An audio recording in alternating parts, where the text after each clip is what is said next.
Olá, eu sou a professora Daniele, professora da disciplina Desenho Técnico do Departamento de Engenharia de Transportes, e hoje nós vamos estudar um pouco a respeito do desenho técnico, voltado para o AutoCAD. Para iniciar, nós vamos ver o que é o desenho técnico. Bem, o desenho técnico pode ser considerado como uma forma de expressão gráfica que tem por finalidade representar a forma, a dimensão e a posição de objetos de acordo com as diferentes necessidades requeridas pelas diversas modalidades de engenharia. Através da utilização de linhas, números, símbolos e indicações escritas que seguem certas normas, o desenho técnico é definido de um modo geral como a linguagem gráfica universal das engenharias. Os trabalhos que envolvem os conceitos e os conhecimentos tecnológicos de engenharia dependem de várias coisas, de cálculos, de estudos econômicos, de análise de riscos, entre outras coisas para viabilizar boas ideias. Esses estudos são, na maioria dos casos, resumidos em desenhos que representam o que deve ser executado ou construído. Todo esse processo de criação dentro da engenharia está intimamente ligado à expressão gráfica. O ensino do desenho técnico ainda é indispensável na formação de qualquer profissional de engenharia, pois além do aspecto da linguagem gráfica, que permite que as ideias concebidas por alguém sejam executadas por terceiros, o desenho técnico desenvolve o raciocínio, o senso de rigor geométrico e a organização, que são indispensáveis para qualquer profissional dessa área. Bem, a gente divide o desenho técnico em dois grandes grupos para facilitar o nosso entendimento. O primeiro grupo é o desenho projetivo, tá? É um tipo de desenho resultante de projeções do objeto em um ou em mais planos de projeção. São chamados de vistas ortográficas e perspectivas. E a gente tem também o desenho não projetivo. Na maioria dos casos, esses desenhos correspondem a desenhos resultantes de cálculos algébricos e compreendem os desenhos gráficos, os diagramas, entre outros. Nós temos aqui alguns exemplos de desenhos projetivos, que são os tipos de desenho que nós, da área da engenharia, vamos trabalhar. Nesse primeiro exemplo, nós temos a fabricação, o projeto, que deve ser lido para poder executar a fabricação de uma máquina. Tá? Então, esse é o nosso primeiro exemplo. Aqui nós temos um projeto de uma edificação. Nesse projeto aqui nós temos representado um corte dessa edificação que vai servir para demonstrar as alturas, tá? De cada elemento dessa edificação. Um outro exemplo é um projeto de uma rodovia. A gente pode observar que a gente tem um desenho aí bem complexo, de várias alças dessa rodovia, e eles são utilizados, possuem várias informações, todas elas necessárias para que esse projeto seja executado e implantado. Temos aqui também um exemplo de um corte de uma ferrovia, tá? E nós temos aí todos os elementos também representados. É importante dizer que todos esses projetos, eles possuem muitos detalhamentos. Então, nós temos aqui o exemplo de alguns projetos, algumas etapas de projetos necessários para a construção destes elementos aí da engenharia. Bem, diante disso, a gente tem algumas formas de elaboração e apresentação do desenho técnico. A gente não pode apresentar de qualquer maneira, tem toda uma técnica envolvida.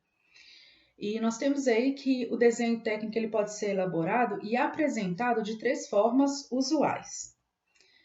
Primeiramente, nós temos os esboços e os croquis, tá? Que são aqueles primeiros desenhos feitos à mão livre que darão início à viabilização das ideias. Então, a gente vai começar a colocar a ideia que está na nossa mente no papel, através desses esboços e dos croquis. Nós temos também o desenho técnico de prancheta, que ele utiliza ferramentas necessárias para que possa transportar um desenho feito à mão na prancheta, tá? Primeiro a gente faz esse esboço à mão, depois a gente utiliza certos equipamentos específicos para fazer esse desenho numa prancheta e posteriormente esse desenho é passado para o computador.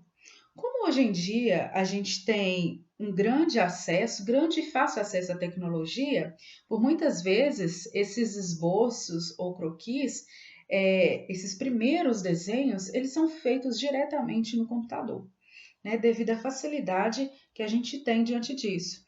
Então, a gente tem os desenhos digitais, que é a terceira forma, né, mais usual de elaboração e apresentação dos desenhos técnicos.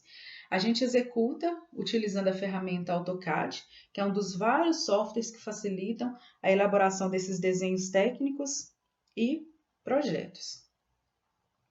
Nós vamos ver agora o exemplo de cada um deles. A gente tem aí, inicialmente os esboços à mão livre. Então, no lado esquerdo, a gente tem a representação de uma sala de estar, foi um desenho à mão livre feito em perspectiva, ou seja, em 3 dimensões. Tá? Então, nós temos o posicionamento dos móveis nessa sala. E do lado direito, a gente tem a representação de várias casas, né? Também sendo um esboço à mão livre.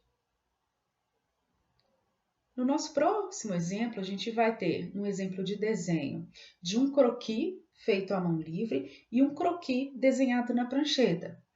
Observem que esse croquis à mão livre, ele apresenta as devidas proporções dos objetos, mas a gente não tem uma precisão em relação a medidas, em relação ao traçado, tá? E esse tipo de coisa a gente vai adquirir quando a gente desenhar na prancheta. Então, esse desenho do croquis feito na prancheta, a gente tem a utilização e aplicação de vários objetos que nos auxiliam a fazer esse desenho com precisão. E nós vamos ver adiante esses objetos. Esses são alguns materiais que a gente utiliza para executar os desenhos em prancheta. Então, nós temos aí papel A4 e A3, que são papéis utilizados para o desenho, papéis com medidas específicas, que nós iremos ver adiante. O uso de lápis ou lapiseira. Então, nós temos vários tipos de lápis ou lapiseira que nós podemos usar. Nós temos lápis e lapiseiras com pontas mais rígidas, mais macias, mais espessas, mais finas, e a gente vai utilizar de acordo com a necessidade de projeto. Tá? Nós temos ainda o jogo de esquadro, que são réguas que nos auxiliam a fazer os traçados, ok? Temos os esquadros de 45 e de 30 e 60 graus, nós vamos mostrar adiante também. Temos um escalímetro triangular que nos auxilia na utilização e aplicação de escalas. Tá? A utilização do escalímetro é muito importante e eu vou falar adiante também. Utilizamos borracha, fita crepe, apontador para quem for utilizar lápis e um pano para limpeza. Tá? Nós temos aí detalhadamente a utilização do esquadro. Bem, o esquadro ele nos permite fazer traçados utilizando esses ângulos que nós temos aí. A combinação dos dois esquadros permite obter vários ângulos comuns no desenho e traçam retas paralelas e perpendiculares. Isso facilita muito o nosso trabalho. A gente não deve utilizar os esquadros como guia para corte com estilete e não usar o esquadro como marcadores coloridos, porque pode manchar e quando a gente for utilizar em outros desenhos, pode manchar o outro desenho também. Nós temos aqui um exemplo de uma prancheta e da régua paralela. A prancheta é a mesma utilizada para desenvolver os trabalhos de desenho técnico. A régua paralela ela tem como função o traçado de linhas horizontais paralelas e, com a utilização do esquadro, o traçado de linhas perpendiculares. Ela fica presa à prancheta através de um sistema de fios e roldanas que promove o deslizamento da régua ao longo da mesa. Tá? Aí a gente vai ter uma utilidade do pano de limpeza, que foi citado anteriormente. Esse pano ele é utilizado para limpar a mesa e a régua, porque quando a gente traça um desenho, ficam resíduos tanto de grafite quanto de borracha. Então, para evitar manchar ou sujar o desenho, a gente utiliza esse pano para poder fazer a limpeza. Aí nós temos uma foto de como a gente deve fixar a nossa folha na prancheta. Para isso que a gente utiliza a fita crepe que estava listada na nossa lista de materiais. é importante que a gente fixe o papel em seus 4 cantos com a fita crepe, para que a gente possa utilizar a régua paralela deslizando. Tá? Isso vai manter o alinhamento entre as linhas que a gente fizer, ok? É importante que quando a gente for fixar o desenho na prancheta, a gente utiliza a fita crepe bem nas beiradas, porque após o desenho ficar pronto, a gente vai ter que retirar essa fita crepe e o risco de rasgar o papel é muito grande. Então, quanto menor a área que a gente utilizar para colocar a fita crepe, melhor vai ser para os nossos desenhos. Um outro instrumento muito utilizado é o escalímetro. Ele é utilizado para desenhar os objetos em escala. O que é desenhar em escala? Bem, no papel a gente vai representar vários tipos de desenho. Quando o desenho ele é do tamanho ou ele cabe numa folha de papel com suas medidas reais, a gente fala que a escala utilizada é a 1:1. Porque eu não precisei reduzir nem ampliar o meu desenho para que ele coubesse no papel. Quando eu tenho que representar um objeto muito grande no papel, como por exemplo uma edificação, eu preciso reduzir as medidas dessa edificação até que caiba no papel. Então eu utilizei uma escala de redução. E quando eu tenho um objeto muito pequeno para representar, eu utilizo uma escala de ampliação, que é para caber dentro do meu espaço do papel. O escalímetro, ele me auxilia porque ele já vem com vários tipos de escala escrito nele. E ele vem com as escalas de redução. Por que ele tem escalas de redução? Porque em engenharia, a maior parte dos trabalhos que a gente faz em desenho técnico são feitos com redução, porque normalmente a gente projeta viadutos, pontes, edificações, rodovias, e normalmente esses desenhos possuem uma dimensão muito maior na realidade e a gente precisa enquadrá-los no papel. Tá? É claro que a gente tem uma parte da engenharia industrial onde nós trabalhamos com peças muito pequenas e há necessidade de ampliar essas peças. Mas na maioria das vezes a gente tem objetos, elementos muito grandes que a gente precisa reduzir para caber no papel. Bem, nós temos a utilização de softwares de desenho para que a gente possa passar para o computador essas representações e esses desenhos que são feitos no papel. E a gente tem no mundo todo a utilização do AutoCAD, que é o mais utilizado no mundo todo. Nós vamos ver um pouco para frente a respeito do AutoCAD. E agora fazendo um resumo da origem à padronização dos desenhos, a gente tem a representação de objetos tridimensionais em superfícies bidimensionais evoluindo gradualmente através do tempo. Então, isso não surgiu hoje, essa representação não surgiu hoje. Um dos exemplos que a gente tem, exemplo mais antigo do uso de planta e elevação, está incluído no álbum de desenhos na Livraria do Vaticano, desenhado por Giuliano de Sangallo, no ano de 1490. Então, foi nessa época que a gente teve os primeiros desenhos, tá? Os primeiros desenhos técnicos.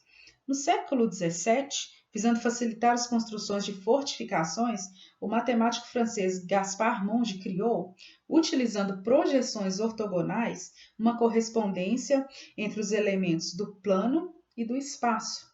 Imaginem só a gente conseguir representar uma edificação de modo que eu consiga visualizar todas as características, né? Eu precisaria visualizar todos os lados dessa edificação. Quando eu paro em frente a uma edificação, eu observo apenas a fachada frontal, mas eu tenho outras fachadas também que precisam ser analisadas. Então, a gente precisa estudar as várias vistas, né? Eu preciso ver de frente, eu preciso ver de cima, eu preciso ver as laterais. E a geometria descritiva, que é a base da linguagem utilizada pelo desenho técnico, me proporciona isso.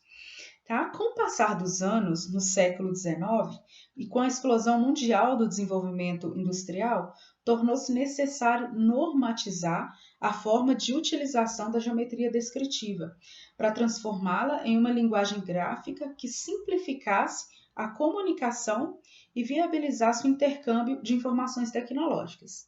Imaginem o seguinte: eu vou representar uma rodovia e eu represento da forma que eu quero, da forma que eu acho que está entendível. O engenheiro faz a mesma coisa em outra parte do mundo. Se a gente não tiver norma, se a gente não tiver um padrão, eu não vou conseguir entender o desenho do outro engenheiro. Se cada um fizer da forma que achar melhor, a gente não vai entender. Por isso, a gente precisa trabalhar com a normatização desses desenhos, tá? Então, a padronização dos desenhos ela é feita através de aplicação de normas técnicas. E essas normas técnicas nós vamos ver no próximo vídeo, ok?